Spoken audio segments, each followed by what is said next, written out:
Today, we have many thousands of reports from people living in the afterlife about what their world is like. It is like the earth world, only much more glorious. In this video, you will hear 5 people now living in the afterlife describing what the world of the afterlife is like.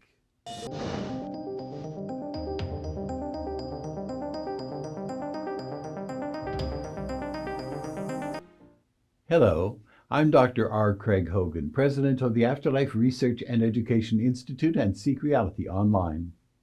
In the afterlife world, there are many environments, but each is wonderfully pleasant, with surroundings reminiscent of the environment of Earth School, only much more beautiful. The world of the afterlife most people go to is called by some Summerland.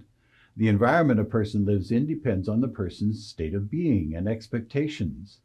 As long as someone is still tied to the earth and its environment, they will experience life very much like that on earth, for as long as they remain at that level of thought.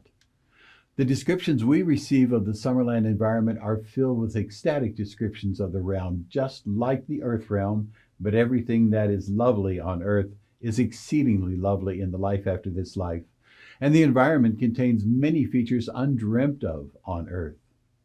Leland Stanford, speaking from the afterlife to his father through medium Fred Evans, explained the environment in the life after this life. A narrator speaks his message. Try to understand that the landscapes are spiritual, and so is the beauty of all that there is on the other side of life. The physical is only a gross imitation of the spiritual. There is no tongue which can describe the beauty of the spiritual realms, wherein are the souls of those who have just entered on their progressive existence, souls who have striven to do their best according to their light. I say that there is no tongue that can describe the beauties of that land. Take the best that you have, and it is poor in comparison.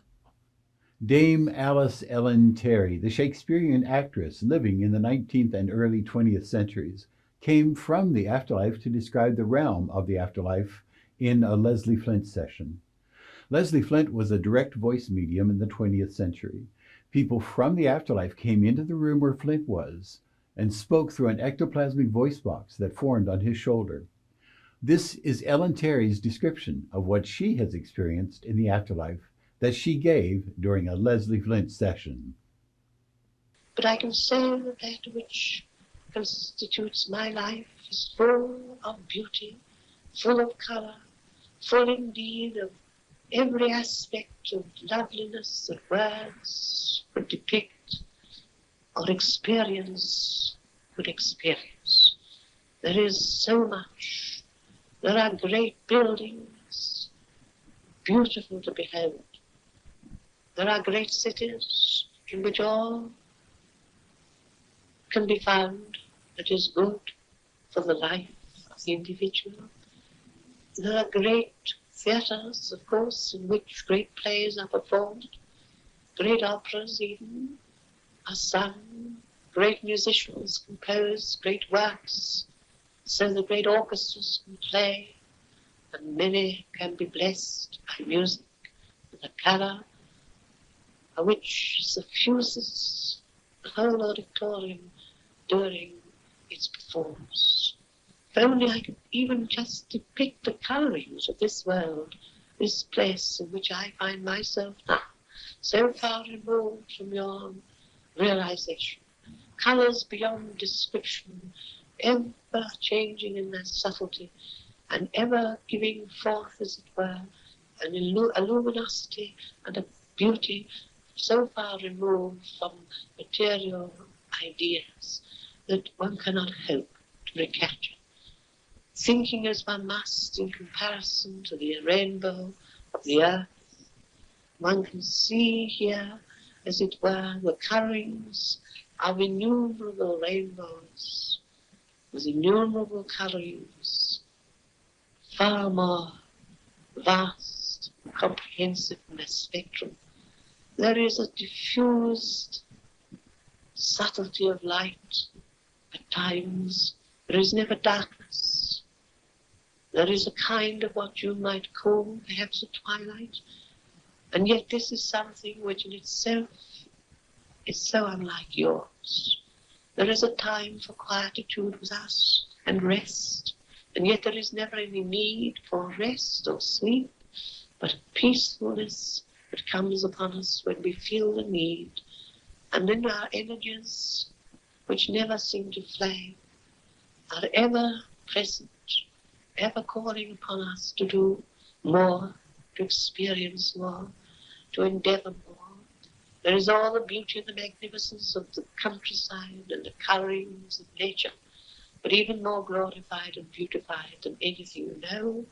There are all the conditions that one would expect of your life, but much more rarefied and more beautiful, much more vast in its comprehension and its experience.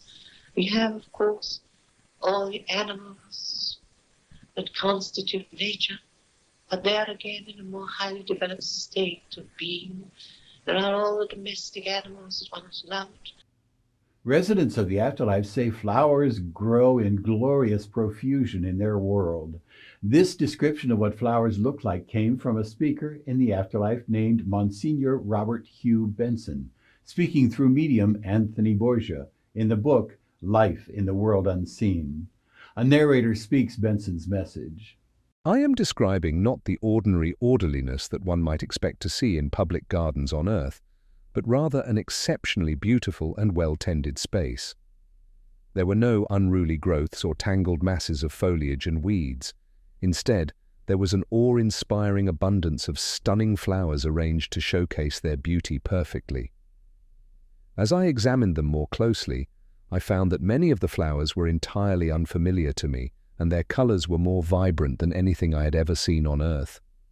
What struck me most, however, was the vital atmosphere of eternal life that these flowers emitted. As one approached a particular group of flowers or even a single blossom, it felt as though they radiated an energy that spiritually uplifted the soul and gave it strength. And the heavenly fragrances they emitted were beyond compare. All of these flowers were living and breathing, and according to my friend, incorruptible. When I drew near to them, I noticed another astonishing feature. A musical sound enveloped them, producing soft harmonies that precisely matched the flowers' gorgeous colors. I am not musically adept enough to explain this phenomenon in technical terms, but I hope to bring someone with more knowledge of the subject to explain it more fully. For now, suffice it to say that these musical sounds were in perfect harmony with everything I had seen so far, and there was perfect harmony everywhere. The sky in Summerland is blue, with no sun, moon, or stars. There is an ambient light of higher quality than the light from the sun. A narrator speaks the words of one resident of the afterlife about the light in the afterlife world. The light in the spirit world is a result of our mind's action on the atmosphere. We can think light into existence, and it appears before us. This is why individuals who come with negative energies cannot see in the dark, as their minds do not possess the competence to produce light. As we ascend through the spheres, there is an increased intensity of light. This light emanates from the blending of more spiritual minds. It is a mistake to speak of the sun in the spirit world, for there is no such thing. The light in the spirit world radiates from atoms and is entirely different from the grosser light found in the physical world. This light is soft, radiant, and brilliant. It is so ethereal and beautiful that it blends with sensation, and the physical eye cannot behold it. On the contrary, the physical world's light is unnatural and painful to the spirit. There is no night, although some describe a twilight period each day in which the ambient light is not so bright. People do rest, but don't sleep unless they want to sleep. The temperature is always pleasant, with no inclement weather, although there is one description of a mist that happens around every 2 Earth weeks, and another of a rain that, as they say, is good for the bodies. Buildings such as halls of learning, schools, art galleries, concert halls, and museums are described as being made of a solid material that has a pearl-like luminescence. The buildings are assembled in vast, clean, beautiful cities. In these halls of learning, all people studiously read out of self-motivated interest. The Summerland afterlife environment has all the common features of Earth. There are mountains, rivers, lakes, forests, meadows, and vast fields of flowers. There are seas and beaches. Monsignor Hugh Benson, speaking through medium Anthony Borgia, describes a sea. Never had I expected to behold such a sea. Its covering was the most perfect reflection of the blue of the sky above, but in addition it reflected myriad rainbow tints in every little wavelet. From where we were, I could see islands of some considerable size in the distance. Beneath us was a fine stretch of beach upon which we could see people seated at the water's edge. The environment is consistently described as being exceptionally beautiful. Stafford Beatty, in The Afterlife Unveiled, What the Dead Are Telling Us About Their World, includes a description of the environment and homes conveyed through medium William Stanton Moses. This is a narration of the message. I have no recollection of losing consciousness, but the darkness seemed to give place to a beautiful scene which gradually unfolded itself. I seemed to stand on the margin of a lake, behind which rose a chain of hills, verdant to their tops and shrouded in a soft haze. The atmosphere was like that of Italy, translucent and soft.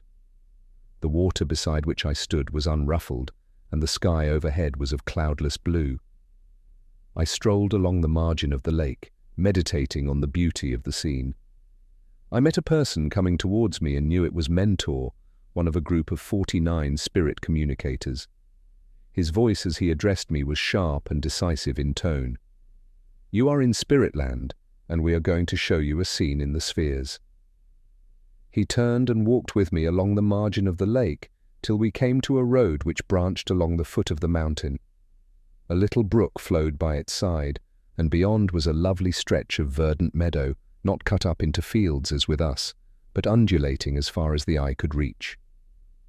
We approached a house very like an Italian villa, situated in a nook amidst a grove of trees like nothing I ever saw before, more like gigantic ferns of the most graceful and varied description. Before the door were plots of flowers of the most lovely hues and varieties. My guide gestured to me that I should enter, and we entered a large hall. In the middle was a fountain with a bank of flowers and ferns. A beautiful scent filled the air, and the sound of sweet music, soft and soothing, greeted the ear. Summerland, the world of the afterlife, is described as being much like Earth, only much more glorious. People have bodies just as they had on Earth, but the bodies are as they had in their 20s or 30s on Earth, with no defects. The experiences people have are reminiscent of the experiences we have on Earth, but everything is more wonderful than the residents can describe. What these reports from people living in the afterlife prove is that you will come to the end of this life, but you will never die. And you will enter a realm of peace and great beauty where you will have wonderful reunions with the people you love and the pets you love.